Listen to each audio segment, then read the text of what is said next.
نسوة في المدينة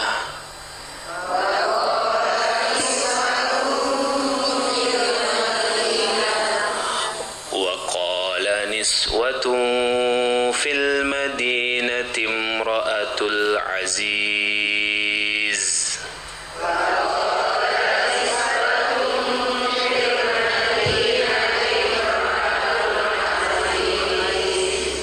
امرأة العزيز تراود فتاها عن نفسه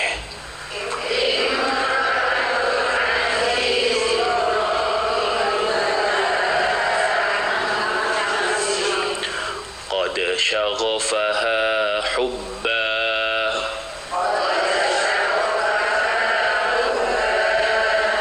إنا لنراها في ضلال مبين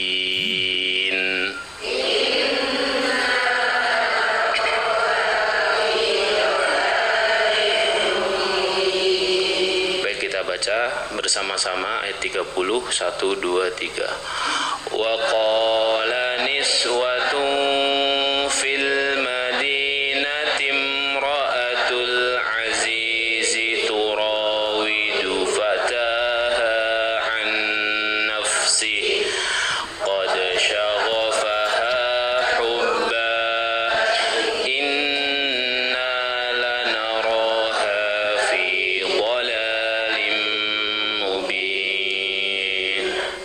Waqala, dan berkata, niswatun, wanita-wanita yang ada di kota itu. Harusnya waqalat, tapi di situ difirmankan Allah waqala. Kalau perempuan itu kan harusnya ada ta'ut ta'nits. Ya, harusnya waqalat niswatun. Tapi di situ disebutkan waqala, dan itu benar secara kaidah bahasa Arab karena diartikan yang berbicara dan yang membincangkan tentang istri Al-Aziz di sini bukan hanya para perempuan, tapi khalayak secara umum, laki-laki dan perempuan, hanya yang perempuan lebih dominan. Sudah masuk Bu ya? Maksudnya ya, perempuan lebih dominan. Perempuan lebih dominan dalam urusan membincangkan orang lain, ya. Ini yang berkata Al-Quran, ya. Ya. Wa qala niswatun, dan berkatalah orang-orang, terutama para perempuannya, fil Madinah, yang ada di kota itu. Al-Madinah maksudnya kota. Imra'atul Aziz, istrinya Al-Aziz, turawidu fataha an nafsih, menggoda bujangnya atau menggoda pemudanya. Fata itu pemuda artinya, ya. Fata itu pemuda. Imra'atul Aziz menggoda pemudanya atau bujangnya atau pembantunya, pelayannya yang laki-laki, an nafsih, agar tunduk kepadanya. Menggoda si pembantu ini agar tunduk kepadanya. Qad syaghafaha hubba, sesungguhnya cintanya sudah sangat mendalam. Ya, cintanya kepada siapa? Kepada si pemuda ini. Ya, cintanya sudah menguasainya. Syaghafaha hubba. Inna lanaraha fi dhalalim mubin. Ya. Sesungguhnya kami lanaraha, benar-benar memandangnya, fi, di dalam kesesatan yang nyata. Maksudnya kami di sini ya ibu-ibu PKK yang suka ngerumpi itu, ya. Ya, dia melihat ini sudah salah ini, ya, ini salah kaprah ini. Masa tuan ya suka sama pembantunya, begitu kira-kira. Nah, ini hadirin dimuliakan Allah, ayat ini banyak sekali mengandung pelajaran, ya, banyak sekali mengandung pelajaran. Di antara pelajarannya, yang pertama disebutkan oleh penulis dari kitab ini bahwa ya istananya Al-Aziz ini berarti istana yang tidak memiliki kerahasiaan. Ya. Orang-orang istana ini mulutnya ember. Ya. Kenapa? Karena apa yang terjadi di dalam istana kemudian terkuak sampai luar istana. Ya. Sehingga kemudian aib istana itu bisa didengarkan di luar istana. Ya.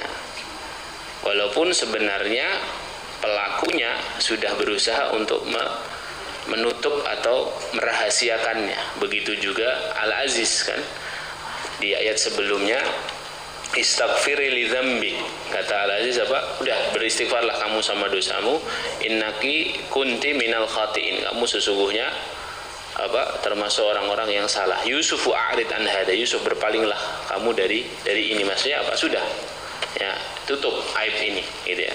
Tapi ternyata beritanya tersebar sampai keluar, terekspos sampai keluar ya.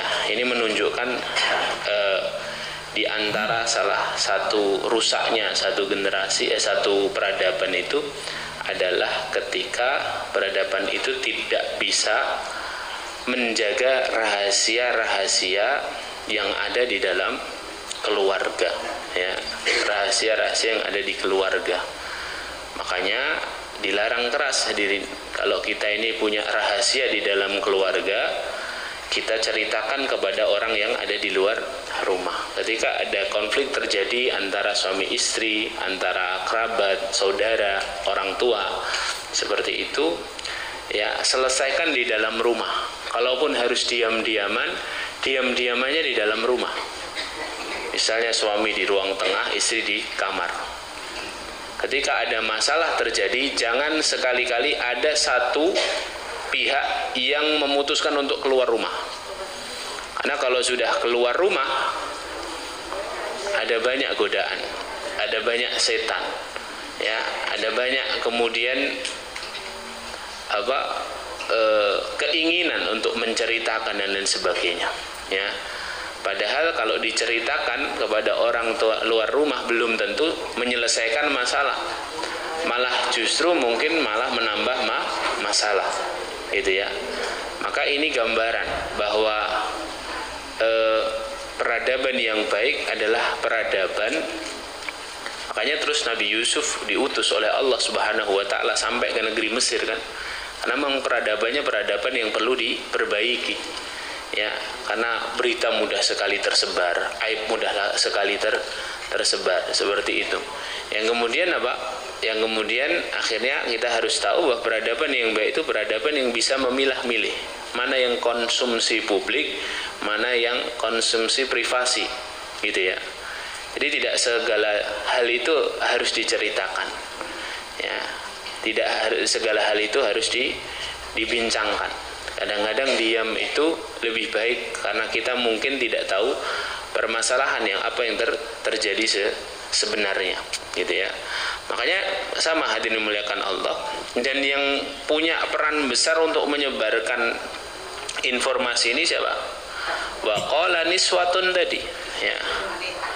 Para wanita, gitu ya. Para wanita itu masya Allah, ya, buzzer ya. Ya. Kalau berita sudah dipegang oleh para emak-emak sudah sampai mana-mana. Dan itu ya secara umum sebenarnya. Yang namanya manusia itu menginginkan perkara yang baru, ya. Suka dengan perkara yang baru, up to date itu suka, ya.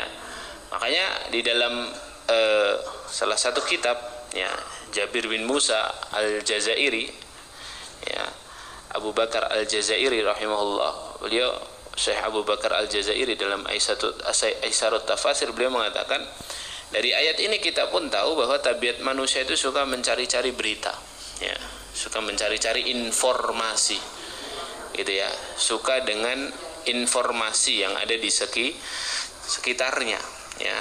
Maka kemudian di dalam Islam diatur betul bagaimana kita menangkap dan menerima informasi, kan.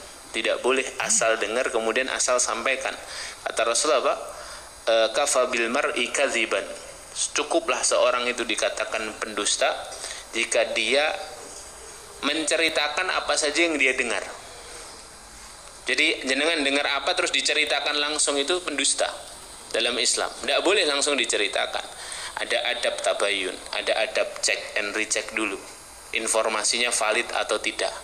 Jenengan dapat link ya di grup SMA, dapat link ya, kemudian jenengan simak link tersebut, ternyata kok setuju dengan apa yang ada di pikiran saya. Tidak boleh langsung di-share. Cek dulu linknya, ini link abal-abal bukan, ya, sumbernya jelas atau tidak. Cek di Google ya, cek beritanya sudah banyak atau baru satu link ini yang mengada-ngada ya. Nah, itu dicek semuanya, karena dalam Islam ada adabnya. Ketika berita itu kita terima, tidak boleh langsung kita sebarkan, karena belum tentu benar ya, karena belum tentu benar ya.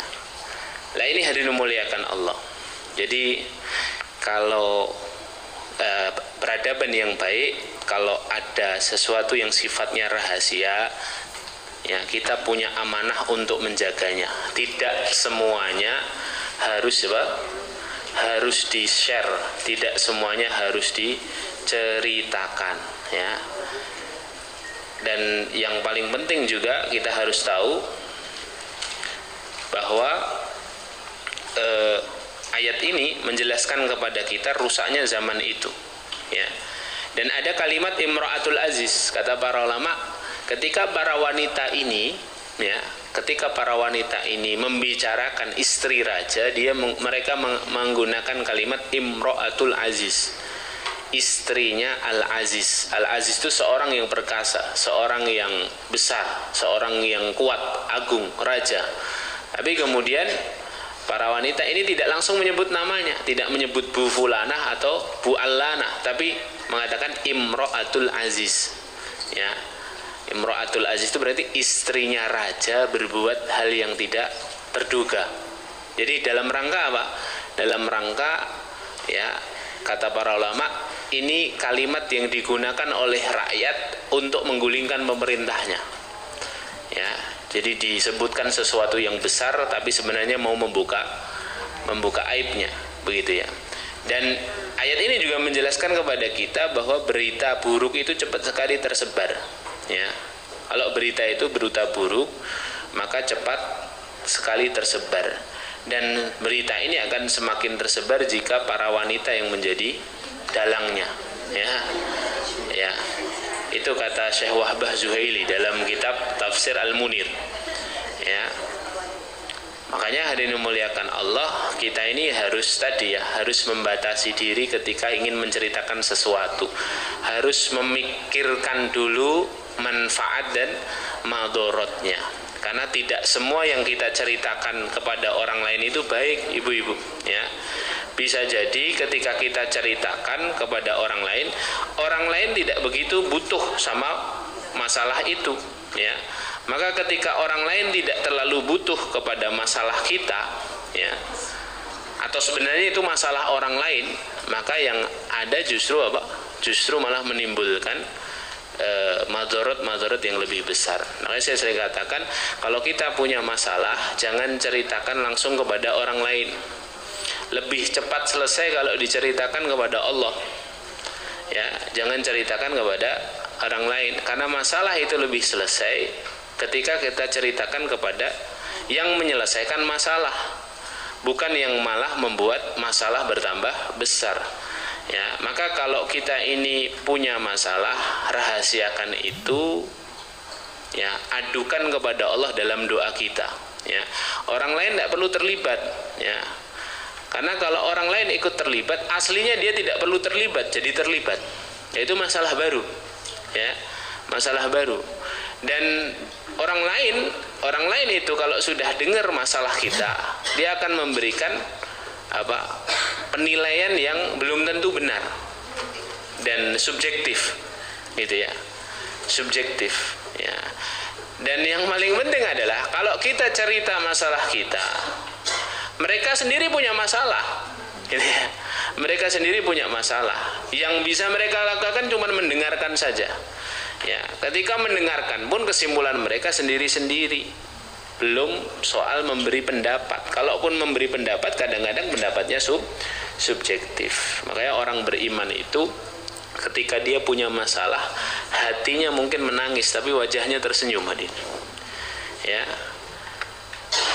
Jadi kalau sama orang lain, ceritakan saja kenikmatan-kenikmatan dari Allah dan sandarkan itu kepada Allah, memuji Allah.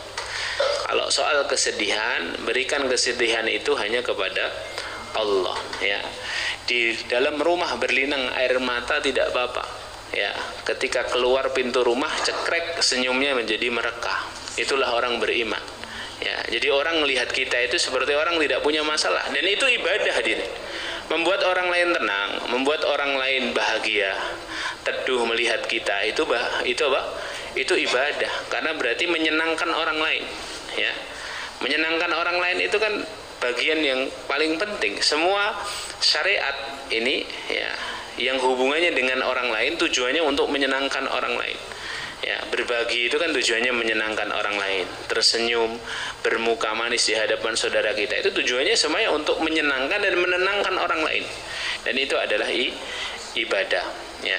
Hadirin yang memuliakan Allah. Kemudian di antara yang lainnya, ya, di antara yang lainnya adalah di sini disebutkan oleh Imam atau Syekh Ibrahim bin Umar Al-Biqai, ya, dalam kitab Nadhm Ad-Durrar, beliau mengatakan jiwa seseorang itu cenderung untuk mendengarkan kabar orang-orang penting, ya. Jadi seseorang itu lebih senang dengarkan atau menyimak kabar informasi orang-orang yang terkenal, orang-orang yang penting, ya, dibandingkan orang yang tidak penting, tidak terkenal, ya. Lah ini fitrahnya manusia, ya. Ketika dia mendapatkan satu kabar, kalau kabar ini bukan berasal dari orang-orang yang dia kenal, dia lewatkan saja. Tapi kalau ini bersumber dari orang-orang yang terkenal, maka dia akan apa? Dia akan lebih perhatian, ya, lebih perhatian. Maka itu juga bagian yang disebutkan oleh para ulama dalam kitab ini. Kemudian di dalam apa? Di dalam ayat ini ada kalimat qad syaghafaha hubba. Sungguh cintanya kepada pemuda tersebut sudah melampaui batas, sudah sangat mendalam, ya. Sudah sangat mendalam, ya. Nah, ini menunjukkan kepada kita bahwa ketika seseorang itu mencintai seseorang yang lain, maka dia harus perhitungkan betul. Karena kadang-kadang cinta itu menjadikan seseorang, ya, melampaui batas, ya. Cinta itu menjadikan seseorang melampaui batas, sehingga apa? Apapun yang dia inginkan untuk orang yang dia cintai, kadang-kadang akalnya hilang. Kalau sudah akalnya hilang, maka setiap resiko yang diambil itu bisa bermanfaat untuknya dan bisa berbahaya untuknya, ya. Karena tadi sudah sangat cinta, sehingga kemudian membuat orang, konsekuensi cinta itu apa? Konsekuensi cinta itu apa? Pengorbanan, ya. Pengorbanan, ya. Mencintai apa yang ia cintai, sehingga kemudian dia akhirnya tadi membuat dia itu kadang gilang akal, orang yang jatuh dalam cinta itu, ya. Cinta itu apabila menyerang diri seseorang akan membuat dia tidak berdaya, ya. Akan membuat dia tidak bisa menipu dirinya sendiri. Jadi tidak bisa pura-pura jatuh cinta, itu tidak bisa. Kalau sudah orang jatuh cinta, itu sudah akhirnya Pak, dia jatuh dalam tadi kelampauan batas, ya, sehingga kemudian apa yang dia lakukan pokoknya harus saya lakukan. Padahal bisa jadi beresiko seperti ini. Makanya kemudian di sini disebutkan inna lanaraha fi dhalalim mubin, ya. Sungguh kami benar-benar melihat ini si istrinya Al-Aziz ini sudah dalam kesesatan yang nyata, gitu, ya. Yang namanya cinta itu harus dipelihara selalu dalam koridor ketaatan kepada Allah Subhanahu wa taala. Kita tidak bisa menolak cinta karena cinta itu apa? Fitrah. Cinta itu sunnatullah. Tapi kita bisa menentukan kita bawa kemana cinta itu. Ya. Hubba itu dari kata apa? Hubbun itu dari kata habbun. Habbun dan hubbun itu hanya beda harokat saja. Habbun itu artinya biji, hubbun itu artinya cinta.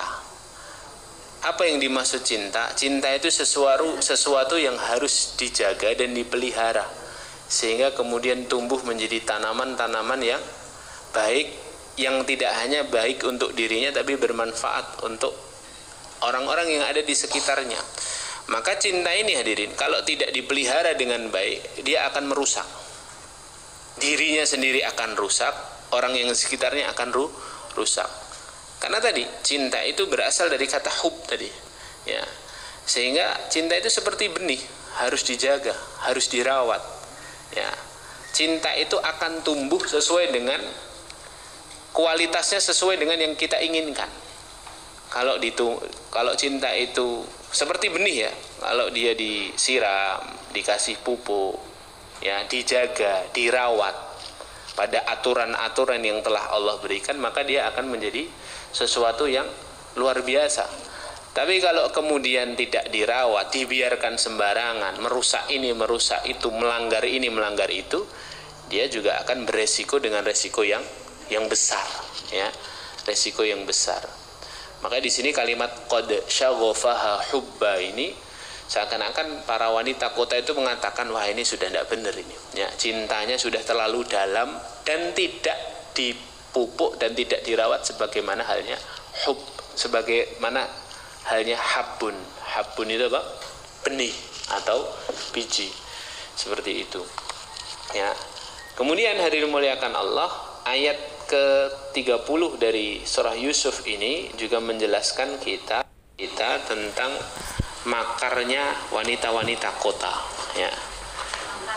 Makarnya atau tipu dayanya wanita-wanita kota, ya. Bahkan di dalam kitab Bada'iut Tafsir, ya, penulisnya mengatakan ada banyak makar di sini dari perkataannya wanita kota ini. Yang pertama pada kalimat istri Al-Aziz menggoda bujangnya, ya, atau menggoda pembantunya, ya.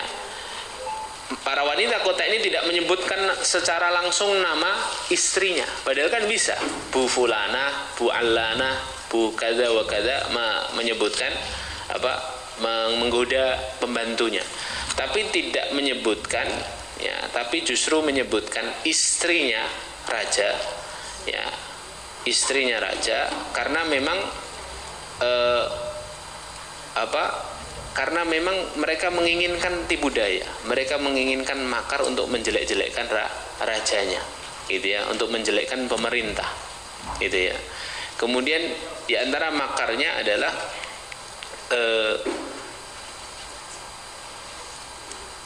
qad syaghafaha hubba tadi, ya.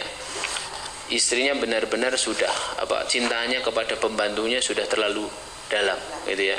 Nah, itu menunjukkan bahwa ini sesuatu yang tidak pas jika itu dilakukan oleh seorang majikan kepada pembantunya. Itu juga bagian dari bagian dari makarnya untuk menjatuhkan si perempuan ini, ya. Kemudian di antaranya, ya, di antara makarnya para wanita ini kata para ulama sengaja menceritakan itu di seluruh penjuru kota karena sebenarnya mereka sendiri penasaran, ya. Mereka sendiri penasaran siapa ini, ya, siapa ini sebenarnya pembantunya. Mereka sendiri pingin lihat, gitu ya, dan pingin akhirnya nanti diundang oleh istri raja untuk melihatnya. Ya, ini diantara makar-makar yang sangat buruk, hadirin, ya, sangat buruk, ya. Dan kemudian nanti kan mereka bekerja sama akhirnya, hadirin, ya. Jadi ketika istrinya Al-Aziz ngundang mereka, kemudian mereka terus takjub kan, habis ini ayatnya melihat Yusuf, wah ini bukan manusia, ini malaikat katanya.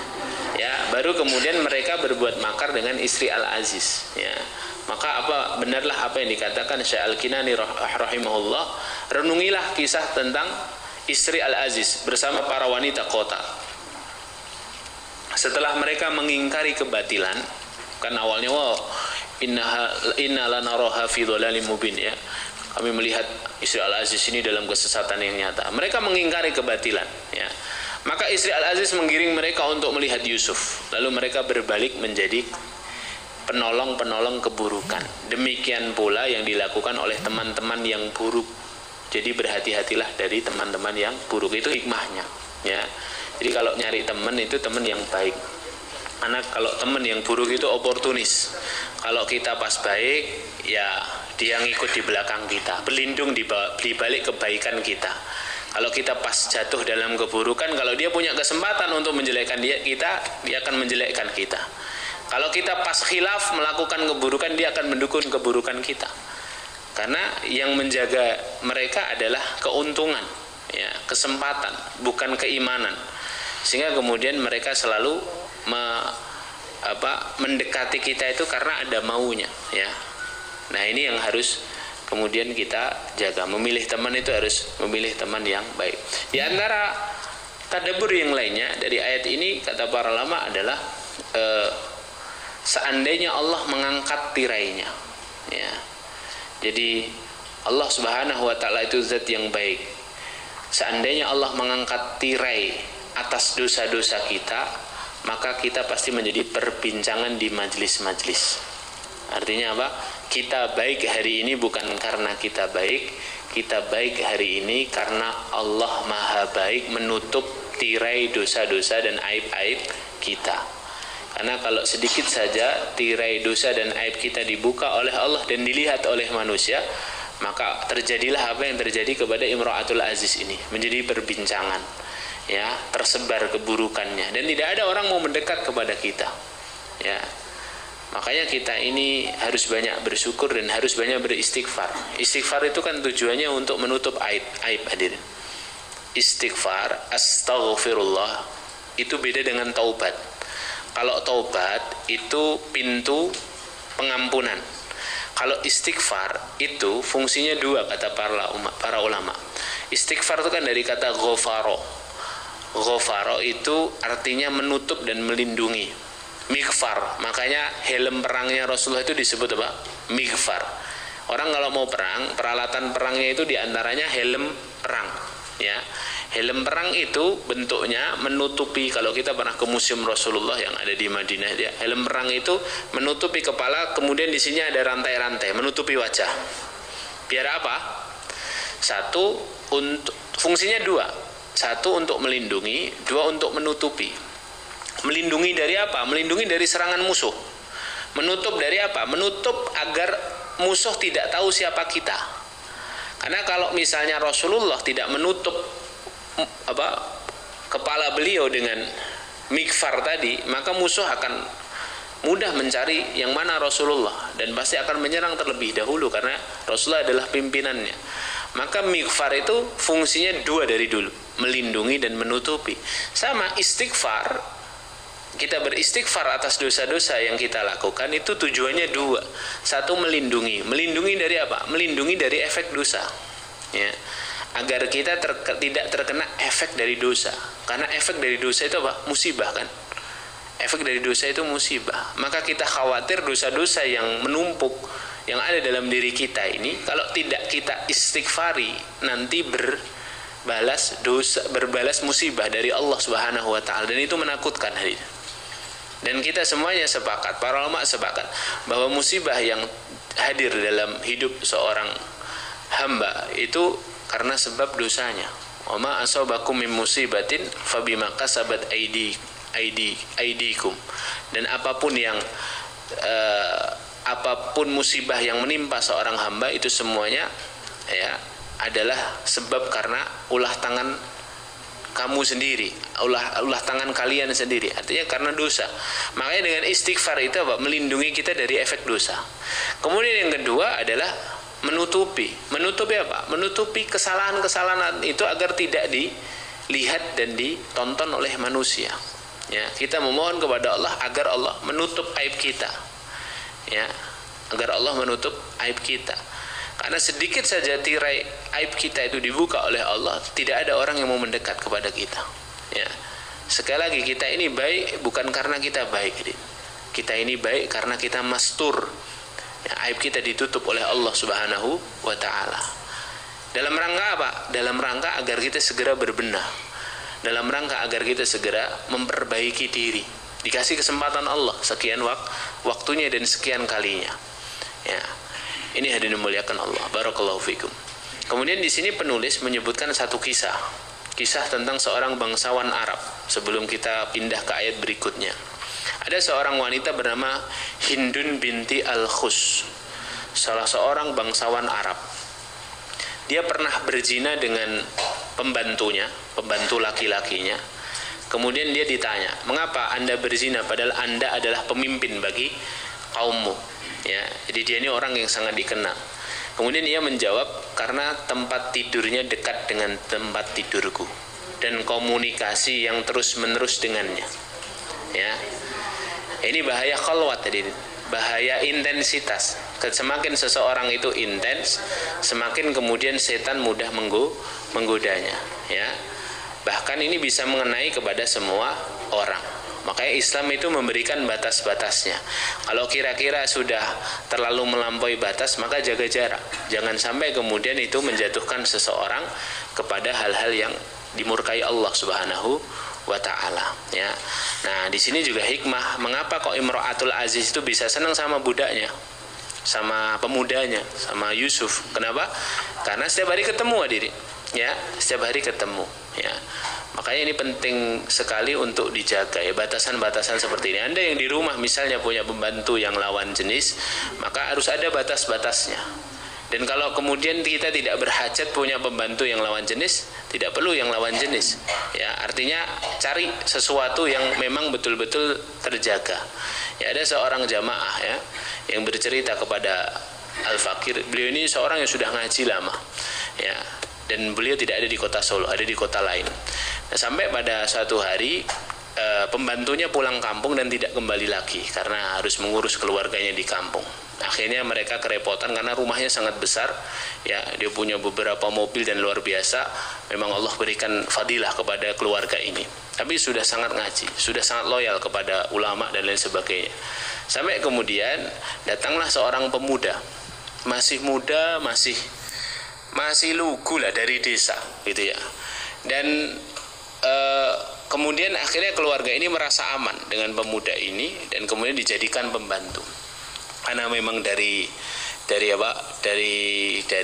model, dari bahasa tubuhnya, dari apa, ini anak kecil masih lugu, gitu ya. Dan kemudian juga secara paras juga tidak menarik, artinya tidak membuat si majikan itu kemudian akhirnya menjadikan suaminya aman saja pemuda ini. Akhirnya bekerja, ya. Datanglah seorang ustadz untuk mengingatkan keluarga ini, ya. Loh, kok pakai pembantu laki-laki? Apa tidak bisa cari yang perempuan? Ya. Terus kemudian keluarga ini merasa aman dengan kehadiran pembantu laki-laki ini. Sampai kemudian datanglah satu musibah suatu hari. Ternyata mungkin karena intensitas ketemu terus, dan namanya laki-laki hadirin. Namanya laki-laki yang kemudian bertemu dengan lawan jenisnya. Sampai satu hari, ya, wal iyazubillah, ternyata si pembantu ini memasang kamera, ya, memasang kamera untuk melihat aurat majikannya, ya. Sampai kemudian Allah bukakan, dan kemudian setelah itu keluarga ini datang kepada ustadz yang mengingatkan tadi untuk minta maaf, ya, karena memang menggampangkan urusan-urusan seperti ini itu berbahaya, ya, karena menjadikan seorang akhirnya terkena madharatnya sendiri, ya. Maka perkara-perkara seperti ini tuh harus betul-betul dijaga, ya. Namanya saddud dara'i, menutup celah, hadirin, ya. Jadi sebelum musibah, sebelum keburukan itu terjadi, maka tutup celahnya. Kalau celah itu sudah ditutup, pintu itu sudah ditutup, insya Allah tidak akan muncul keburukan-keburukan berikutnya. Tapi kalau pintu itu terus terbuka menganga, maka setan akan mengambil kesempatan untuk kemudian seorang itu jatuh dalam dosa, ya. Baik, barakallahu fikum. Kita lanjut ke ayat berikutnya, ayat 31. Insyaallah hari ini kita 2 ayat dulu ya. Baik, kita baca lagi ayatnya. Saya dulu, ibu-ibu ikuti ya. Falamma sami'at bimakrihinna arsalat ilaihin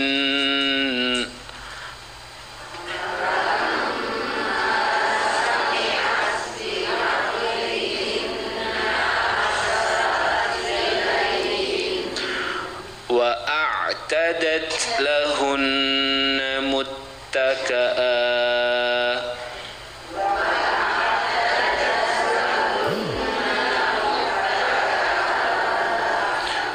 wa atat kulla wahidatin minhunna sikkina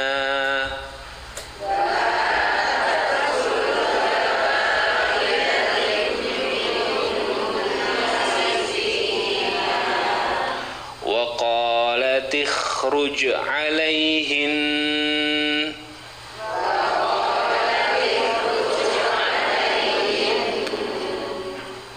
فلما رأينه أكبرنه وقطعن أيديهن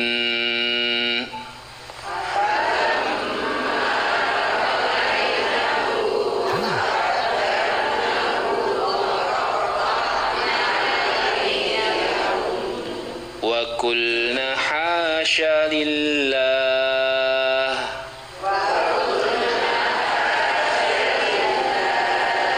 مَا هَذَا بَشَرًا إِنْ هَذَا إِلَّا مَلَكٌ كَرِيمٌ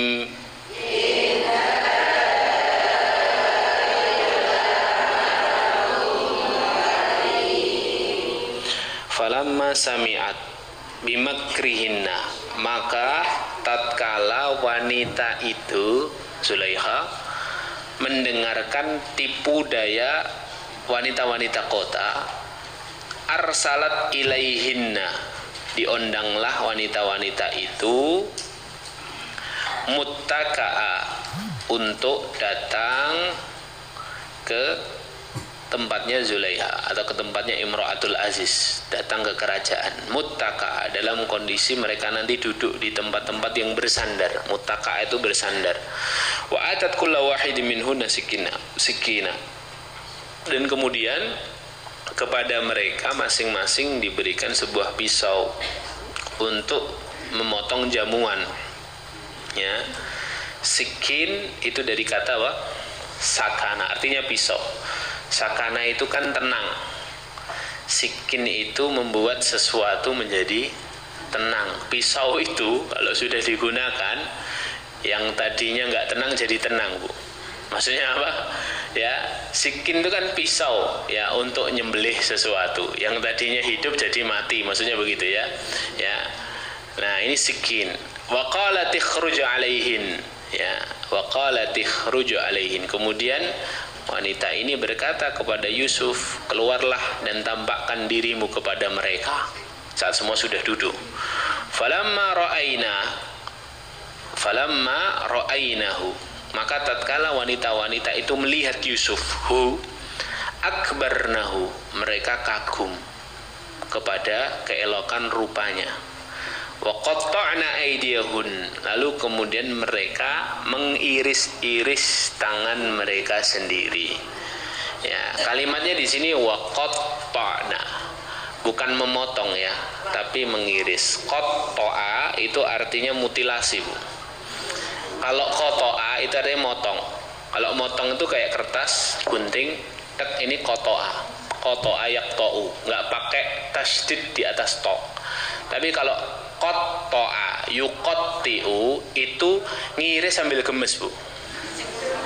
Jadi saking domblongnya, takjubnya, ini tuh diiris sambil gini ya. Lah itu qatta'ah ya. Saking apa takjubnya dengan parasnya Yusuf. Wa qatta'na aydiyahunna, sampai mereka mengiris-iris ya tangan mereka sendiri sambil gemes. Wa qulna hasya lillah, kemudian mereka berkata, maha sempurna Allah ya.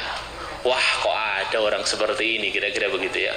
Ma hadza basyara, ini bukan manusia ini ya. In hadza illa malakun karim, sesungguhnya tidak lain dia hanyalah malaikat yang mulia ya. Ini bukan manusia, ini malaikat ini, kata wanita-wanita tersebut ya.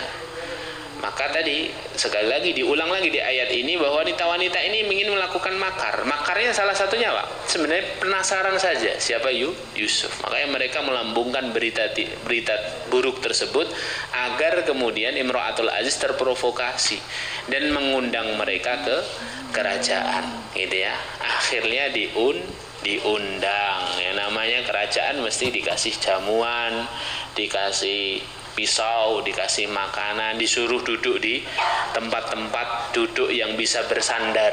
Muttaqa'ah itu bersandar, duduknya itu duduk nyantai ya. Kemudian apa, disitulah kemudian terjadilah apa yang terjadi ya. Di antara faedah dari ayat ini atau tadabbur dari ayat ini disebutkan oleh para ulama, seseorang itu punya kecenderungan untuk membela harta, darah dan kehormatannya. Setiap kita itu punya kecenderungan itu ya. Sama halnya dengan Imra'atul Aziz, istri raja atau Imra'atul Aziz ini ya, karena dibicarakan keburukannya walaupun sejatinya itu benar ya. Itu sebuah fakta bahwa dia jatuh cinta kepada pembantunya, kemudian ingin berzina dengan pembantunya. Tapi apa? Dia ingin membela dirinya. Akhirnya apa? Dia ingin membalas dendam demi menjaga kemuliaannya. Dia mencoba menjaga kehormatannya, maka diundanglah wanita-wanita ini. Padahal sejatinya itulah yang diinginkan wanita-wanita kota itu. Jadi dia masuk dalam perangkap. Makanya kembali kepada yang pertama, bahwa cinta itu membutakan seseorang. Cinta itu menjadikan seseorang itu akhirnya tadi rela melakukan apapun, melampaui batas ya, melampaui batas. Maka tadi cinta itu bisa menguntungkan kita ketika kita rawat dengan cara yang benar, sebagai halnya benih hubbun dan habbun tadi ya.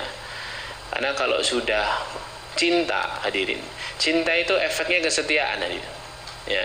Cinta itu efeknya kesetiaan. Artinya apa? Dia akan sangat loyal kepada orang yang dicintainya ya.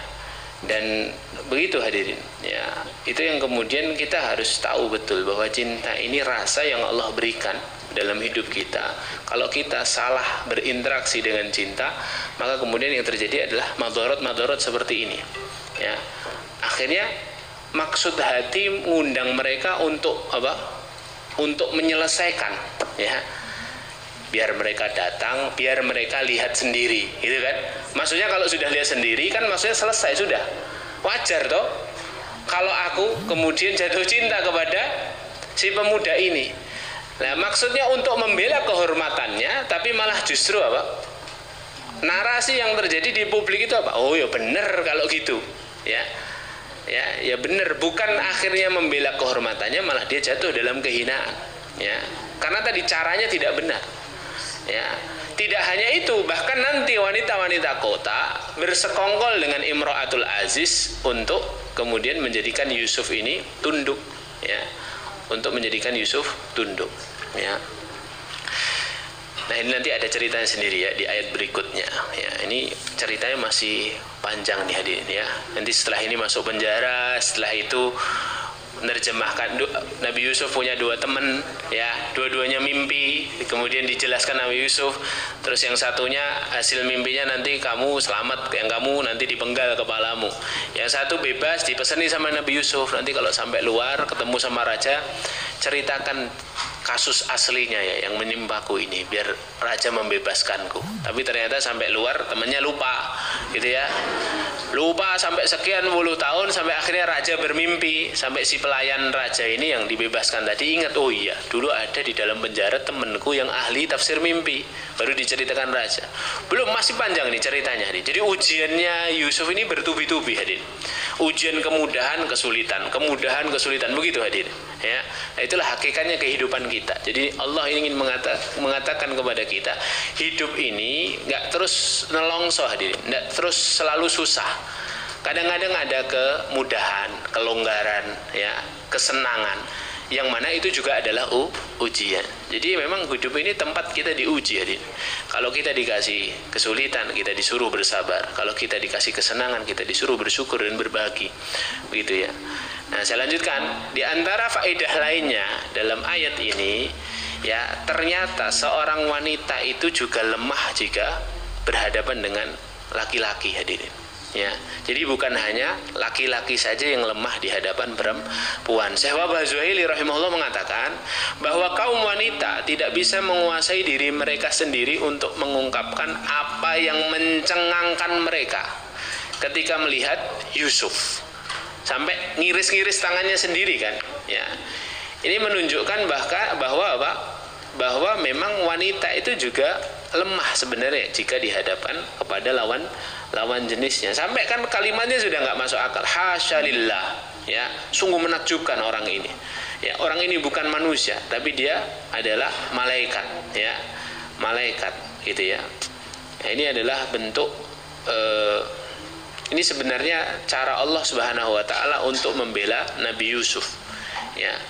Kalimat wanita-wanita kota ini kan berarti menghilangkan atau membebaskan Nabi Yusuf dari godaan bahwa Nabi Yusuf lah pelakunya kan. Berarti ini kan benar, berarti memang istrinya Al-Aziz lah yang tergoda. Nah, justru itulah yang menjelaskan kepada kita ternyata kaum wanita itu juga lemah di hadapan kaum lelaki ya. Dan kaum wanita itu ya, dari ayat ini menjelaskan kepada kita kalau kemudian dia lemah di hadapan laki-laki, kadang-kadang menjadikan dia tidak bisa menguasai dirinya ya. Ya tadi bahayanya cinta itu di situ hadir. Kalau seorang sudah takjub kepada seseorang, kadang-kadang akalnya itu tiba-tiba mati sejenak hadir, pet gitu ya. Terus dia bertindak tanpa konslet ya, benar ya, konslet, sehingga dia bertindak kemudian tanpa berpikir panjang terlebih dahulu ya.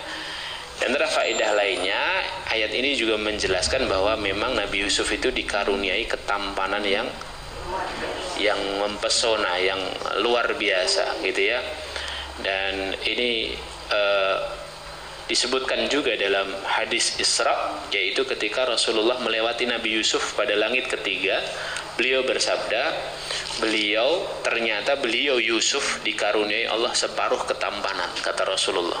Jadi separuh ketampanan orang di dunia ini ada pada Yusuf, yang lainnya ini hanya koretan aja dia ya.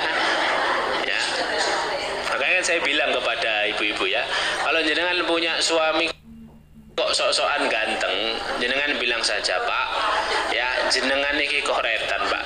Yusuf niku setengah ketampanan manusia di dunia Pak ya. Pak, ganteng itu syaratnya 3 Pak. 1, disayangi orang tua seperti Yusuf disayangi ayahnya. 2, dibenci saudaranya seperti Yusuf dibenci sama saudaranya. 3, nyemplung sumur Pak. Ya, kalau jenengan benar-benar ganteng Pak, cemplung sumur dulu gitu ya. Ya itu gojekannya begitu ya. Kemudian hadirin muliakan Allah ya. Nah ini menurut saya tadabbur yang paling dalam ini hadirin ya. Di antara tadabbur lainnya ya, karena Allah menceritakan ini wanita-wanita ini akhirnya mengiris-iris jarinya sendiri tanpa mereka sadar kan. Ini menunjukkan apa? Jika hati itu sudah fokus, maka ia tidak mendapati kepedihan jika ia terluka, hadir. Ya, kalau kita ini fokus, ya kita fokus pada satu tujuan, itu apapun rintangannya kita hadapi, hadir. Ini kita berbicara dalam konteks yang lebih umum ya. Kalau jenengan ini fokus sama misalnya saya kalau setiap Senin harus berangkat kajian di DSKS, itu apapun rintangannya akan terasa mudah, hadir. Ya, kalau udah ada motor nyari temen, nebeng temen, ya, iya kan? Pokoknya gimana caranya saya sampai pada tujuan. Maka apa? Semua rintangan itu akan terasa mudah. Ya, makanya kunci dari semua amalan itu fokus dan maksimal, hadir. Ya, fokus dan maksimal, berusaha sekuat kemampuan. Nanti Allah yang bukakan jalannya. Apa kata Allah? Walladzina jahadu fina, dan orang-orang yang fokus di atas jalan kami. Jahadu itu kan bersungguh-sungguh, fokus. Ya, apa? Lanahdiyannahum subulana. Sungguh benar-benar kami akan tunjuki dia di atas jalan-jalan kami. Subul bukan sabil. Subul itu banyak jalan. Banyak jalan yang Allah berikan untuk dia. Alam itu mendukung dia untuk sampai pada tujuannya. Kuncinya apa? Fokus. Ya, nah ini hikmah yang mendalam ya, yang disebutkan oleh Imam Al-Baghawi rahimahullahu taala, bahwa mereka melukai jari tangan mereka sendiri, sedang mereka menyangka bahwa mereka memotong buah, ya, sejenis jeruk. Namun mereka tidak mendapati kepedihan atau tidak mendapati rasa sakit dari jemari yang berdarah karena hati mereka sibuk kepada Yusuf. Ya, kalau kita fokus sama sesuatu itu halangan rintangan akan terasa kecil, akan terasa ringan, akan terasa mudah, gitu ya. Maka pentingnya kita menata niat, pentingnya kita menata motif, ya, mengumpulkan tekad dalam melakukan satu amalan kebaikan itu agar apa? Agar kalau ada rintangan tuh nggak gampang nyerah, nggak gampang putus asa, ya. Wallahu a'lam bishawab, ya. Kemudian di antara tadabbur yang lain, ini di antaranya yang disebutkan oleh para ulama, misalnya Syekh Abdul Karim Al-Qushairi dalam Lataiful Isyarah, beliau mengatakan kesan itu biasanya dialami oleh orang yang pertama kali melihat, ya. Kesan itu bisa dirasakan ketika seseorang pertama kali melihat, itu bisa dirasakan, hadir. Terutama kesan itu berasal dari orang-orang yang solih, hadir. Orang solih itu kalau melihat sesuatu itu langsung bisa punya firasat, hadir. Ya, kenapa? Karena firasatnya orang beriman itu dipenuhi cahaya Allah, dipenuhi petunjuk Allah. Apa kata Rasul? Ittaqu firasatal mu'min. Takutlah kamu sama firasatnya orang-orang beriman, orang-orang yang dekat sama Allah. Fa innallaha nurun minallah. Karena firasatnya orang beriman itu dipenuhi cahaya dari Allah, ditunjuki sama Allah. Makanya itulah kenapa kita diminta suruh dekat sama ulama untuk apa? Minta nasihat, kan, minta wejangan. Kenapa? Karena firasat mereka ini kuat tadi. Dan itu sebenarnya kita ini punya firasat sendiri-sendiri. Dan firasat itu biasanya muncul pertama kali, kesan itu pertama kali dialami oleh seseorang ketika pertama kali melihat. Ya, kadang-kadang lihat seseorang itu langsung kita punya kesan. Ya, ini orang baik atau enggak itu. Lah, tolak ukurnya itu hati kita. Hati itu menimbulkan firasat nurani yang dibaliknya nurani kita mati. Kalau nurani kita mati, firasat itu kemudian tidak peka. Ya, kalau tidak peka, akhirnya kita salah memilih teman, salah memilih pergaulan, karena hilang firasatnya. Tidak ada pesan dari Allah, ya, bahwa ini orang baik, ini tidak baik, seperti itu, ya.